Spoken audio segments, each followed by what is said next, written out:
Hi, hello. Thanks for visiting my channel and viewing this video. Let's get started. So what happens after we die? What happens to that energy?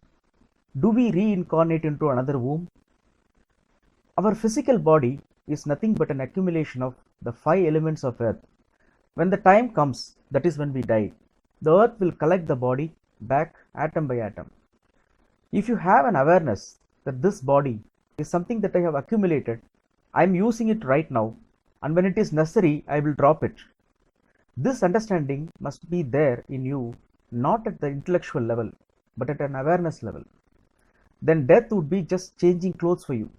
Only then you can leave the body without any resistance. This is all about the physical body. But remember, there is also a subtle body which exists with us like a scaffold. Suppose if we die peacefully, the peace will become millionfold after our death. And suppose if we die in fear, the fear will become millionfold. This is because we had a discriminatory mind when we were alive, which pulls us back from peace or fear into a normal state and don't keep that experience for long. This discriminatory mind is missing right after our death. So our peace or fear will know no bounds as it has no control. As a result, it will grow millionfold. This is why they say we will go to heaven or hell. Heaven and hell are not geographical locations. It's a state that somebody gets into at the moment of death. But the case is different for a person who dies in awareness, in consciousness. Let's talk about it a little later. Now let's speak about reincarnation. Everybody carries some karma. So everybody carries a karmic substance at the moment of death. Only this karma takes us to another birth. We are nothing but a heap of memories collected through many births. It's there inside us at a very subconscious level. Okay, suppose if a person dies a normal death of old age, his energies have become feeble as he gets older. In this case, he enters into another womb within 48 hours. However, if a person dies due to accident or he kills himself by a suicide attempt, his energy is still active. In this case, we won't know how long he would take to get into another womb. It depends on his energy level at the time of death and how much of unworked information is left in him. Let's not get into this complexity. Let's come back to a person who dies consciously with awareness. He will not enter into another womb to be born again.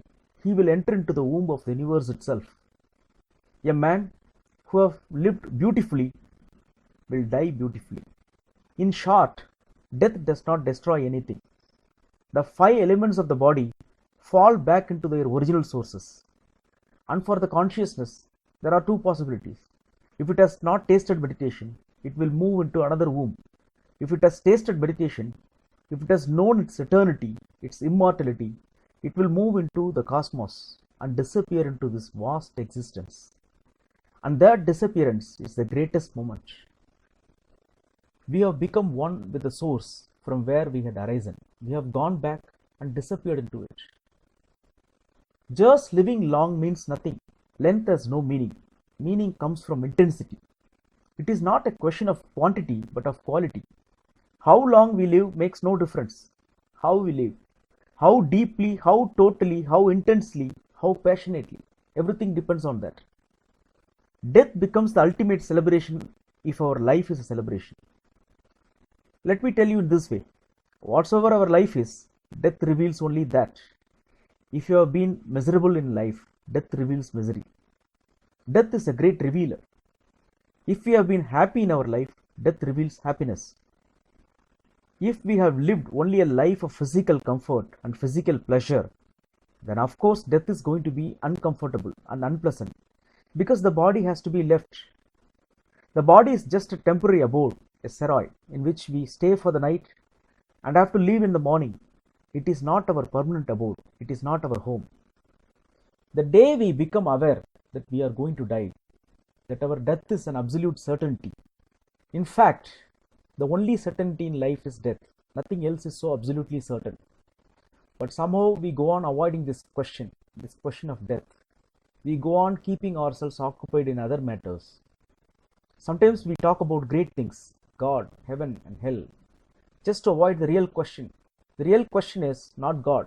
Cannot be. Because what relationship have we got with God? What do we know about God? How can we inquire about something which is absolutely unknown to us? It will be an empty inquiry. It will be at the most a curiosity. It will be juvenile, childish, and stupid. The real intelligent person does not ask about God. He asks about death. The person who goes on asking about God never finds God.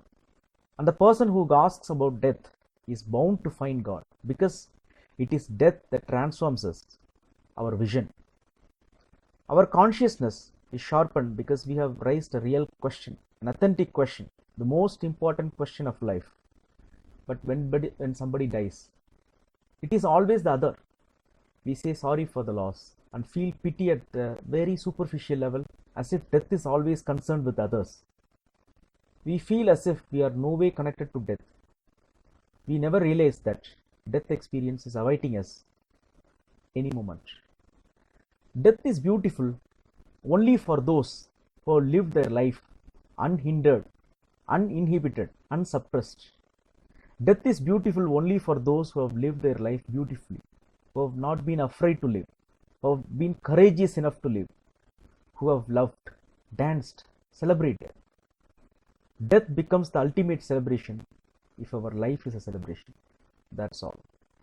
Again, I would like to tell you all that the credit for this video goes to various masters, including Osho, as I have just compiled the content from various sources. That's all. So if you find this video interesting, please share it with your friends. If this is your first time here, consider subscribing and hit the bell icon so you don't miss a thing. Thank you.